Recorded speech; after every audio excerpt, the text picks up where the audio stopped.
Budget making process takes place every year, but the details as to what it entails remain sketchy for many, even though it has a well laid down procedure. I will take you through the process step by step to give you a better understanding of it, and also to let you know when, as a member of the public, you can chip in to make your views known. Now, the national budget calendar always starts with the National Treasury laying out the guidelines for public participation, and also the county executive members for the various counties to give respective guidelines for public participation at the county level. Now, this is required to have taken place by the 30th of August each year. And this about public participation now lays the ground for the second step of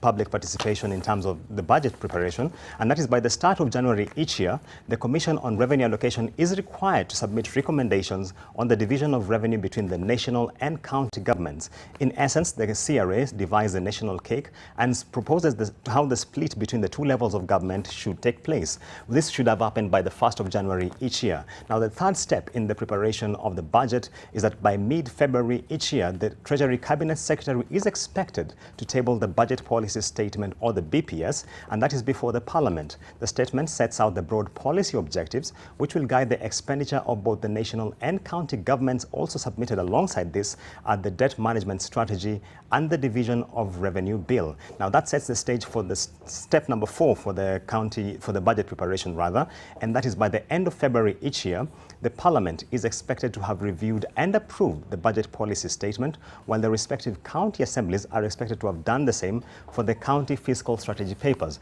Now, that should take place by the 28th of February each year, and that lays the ground for the 5th step in the preparation of the budget, and that is once the budget policy statement has been approved, it is required to be made public by the start of March in the year, and this is in line with the Public Finance Management Act requirement for public participation, and that sets the stage for the next step, which is by mid-March, the Parliament is expected to have passed the Division of Revenue Bill as well as the County Allocation Revenue Bill. These are meant to guide the equitable distribution of revenue between the national and the county governments as provided by the Constitution. Now, once that is done, we move to the next step, which is the National Treasury will then be expected to submit the budget estimates before the Parliament by the end of April. The Judicial and Parliamentary Service Commissions are also expected to submit their budget estimates for the same period at that same time, and that should happen by the 30th of April. Now, the next step after that is that by the end of the second half of the financial year, which in essence is June 30th,